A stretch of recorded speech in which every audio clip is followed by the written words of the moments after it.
Alors, pourquoi tenir encore un blog à titre personnel en 2016? Alors, on sait que tout le monde est en train de dire oui, les blogs sont morts, les blogs diminuent de trafic, etc., etc. Alors, bon, c'est pas faux.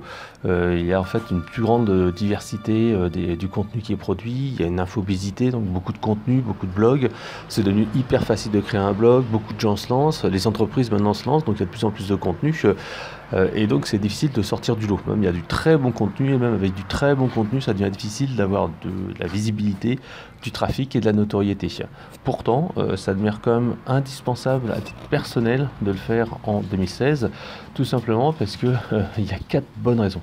Alors la première raison pour pourquoi tenir un blog, c'est tout simplement pouvoir montrer et démontrer son expertise. Ça c'est vraiment important, puisqu'en fait dans l'époque actuelle, tout va très vite et si vous n'avez pas en fait un statut d'expert, vous avez de fortes chances d'avoir plus de difficultés après pour changer de travail ou voir un petit peu l'évolution des technologies. En effet, quel que soit le secteur d'activité, il y a toujours un risque de se faire ubériser. On l'a vu pour les taxis, on a vu pour les hôtels avec Airbnb. Donc en fait, il faut toujours se tenir au courant. Donc en fait, un blog va vous permettre comme ça de vous forcer un petit peu à publier de temps en temps de l'actualité, à voir ce qui change dans votre secteur d'activité et à confronter votre opinion aux autres. Donc c'est important d'avoir comme ça cette visibilité personnelle qui vous permet en fait d'être reconnu comme un expert. Deuxième chose, donc bien sûr, ça sera lié à ça, c'est pouvoir retrouver plus facilement un boulot, voire pouvoir gérer une petite activité complémentaire qui vous permettra de générer un petit peu de revenus, ou alors en tout cas de vous faire reconnaître par la presse ou par même l'ensemble des médias. Moi, je l'ai régulièrement, comme ça, des demandes d'interview qui viennent sur mon site internet. Alors, si bien sûr vous bossez en tant que freelance, consultant, etc., c'est aussi un vecteur pour générer du trafic et donc générer des clients. On le voit tout de suite, le monde du consulting est en train de changer. On passe d'un consulting qui était très orienté avec des grandes entreprises, avec des gens qui étaient multispécialistes, à désormais en fait plutôt une expertise ciblée, c'est-à-dire que les entreprises, les PME, les grandes entreprises même vont plutôt faire appel à des gens qui sont connus sur Internet, qui ont une notoriété, qui sont devenus un expert dans un domaine, plutôt que faire appel à un gros cabinet qui a des frais de structure, qui n'est pas forcément hyper spécialisé dans un domaine d'activité. Donc ça, c'est vraiment intéressant pour vous si vous êtes donc consultant, freelance, etc. Donc c'est d'avoir une visibilité supplémentaire sur votre métier.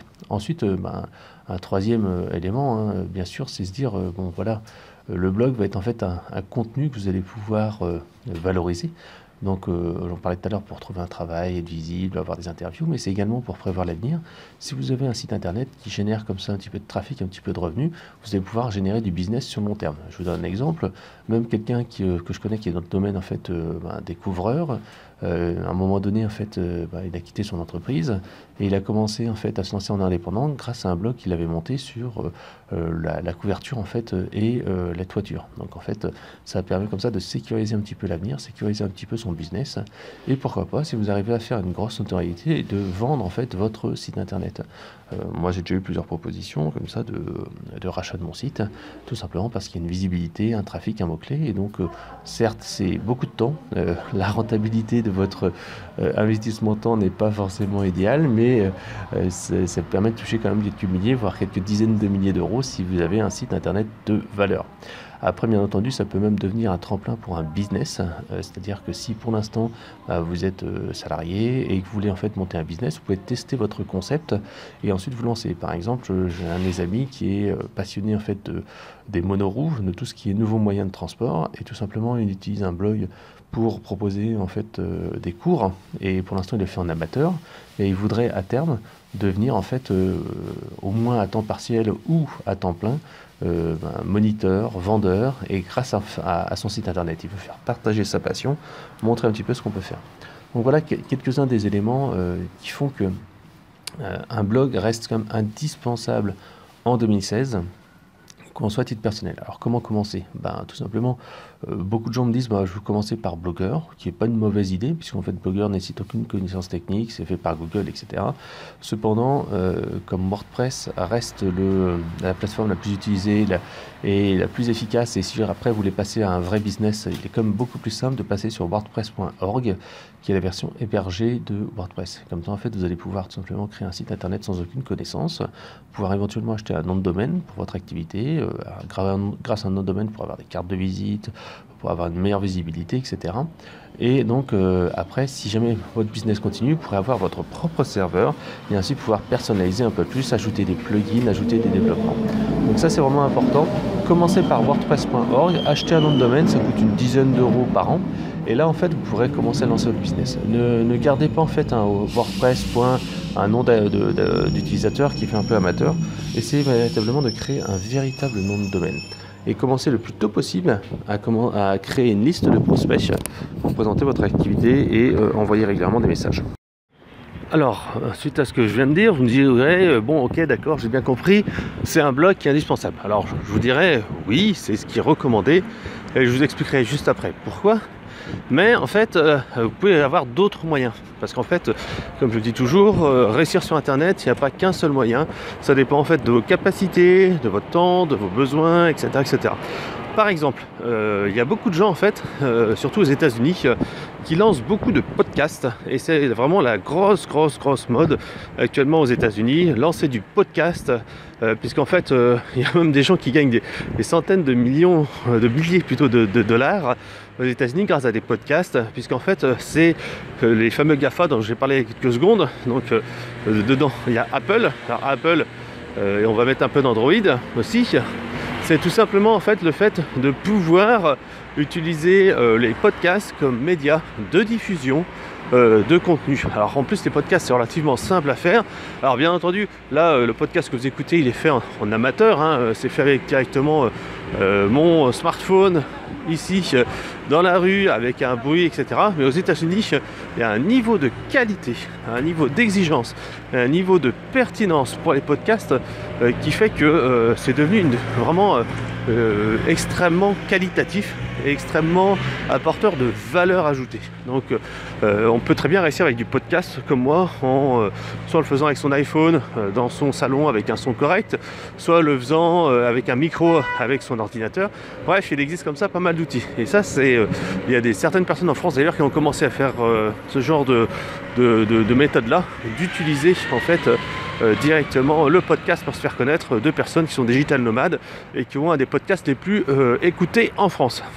Après, on peut se dire aussi quels sont les autres médias. On parle toujours des GAFA, on va parler cette fois de Google avec un focus Google. Alors par exemple, vous avez YouTube qui reste quand même la plateforme de vidéos la plus connue dans le monde et la plus visionnée, même si Google commence à avoir peur de Facebook avec la vidéo. Ils ont même offert des contrats d'exclusivité, en cas de publication en priorité de leurs vidéos sur YouTube à beaucoup de youtubeurs connus en France.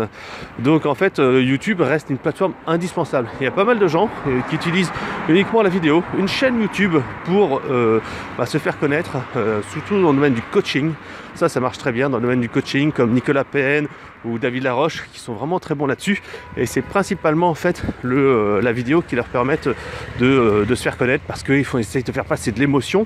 Et passer de l'émotion avec un article, c'est compliqué, parce que vous avez surtout du texte, et tandis qu'avec l'image, vous allez pouvoir montrer de l'émotion, montrer du sentiment. Et ça, c'est vraiment quelque chose qui compte quand on est dans ces domaines-là.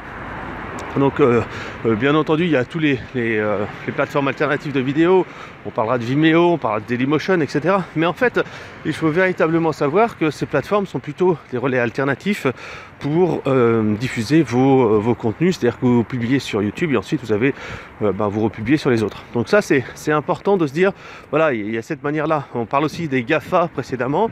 Les GAFA c'est aussi Facebook. Donc GAFA, Facebook, c'est plusieurs choses d'ailleurs. Ça peut être un groupe Facebook, vous pouvez animer un groupe Facebook. Je connais quelques personnes comme ça qui arrivent bien à générer des prospects grâce à un groupe Facebook. Ça peut être une page Facebook dédiée sur une thématique. Alors encore une fois, il va falloir créer de l'engagement, il va falloir discuter, donner des informations intéressantes, mais on peut réussir sur Internet sans avoir de blog. On peut avoir un groupe Facebook qui est super thématique, super actif dans votre secteur d'activité.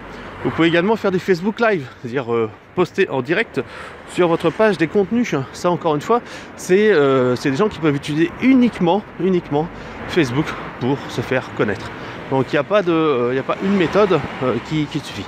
Alors après, je vous disais pourquoi un blog comme reste important, tout simplement parce que après que vous avez les gens qui vous ont fait confiance, qui se disent tiens, ce qu'il me dit c'est intéressant, etc., on va peut-être passer à la phase de vente ou la construction d'une liste, et là ça devient plus compliqué parce que pour récupérer les emails des gens et là ensuite envoyer des promotions, c'est plus compliqué. Quand on va envoyer une newsletter à ses clients et les fidéliser, c'est plus compliqué parce que sur YouTube les gens reviennent quand ils veulent, quand ils ont le temps. Sur Facebook, vous êtes en plus victime de la bonne volonté de Facebook de faire apparaître vos news ou pas, donc ça devient tout de suite très compliqué. Donc ce qu'il faut faire dans ces cas-là, c'est qu'il faut construire une liste de prospects, puisqu'en fait c'est prouvé, je le prouve et je l'atteste, c'est la liste de prospects qui permet de vendre des choses, de se faire connaître et d'aller contacter les gens de manière proactive, parce qu'autrement vous serez dépendant des autres plateformes. Donc il faut toujours avoir si possible un blog, mais c'est pas encore obligatoire. Vous pouvez très bien créer ce qu'on appelle un one page site, c'est-à-dire qu'on crée un site en une seule page avec des solutions comme Instapage, Strandingly, etc. Donc des solutions qui permettent de créer uniquement une page où vous pourrez vendre vos produits, vous présenter vos services, etc., etc.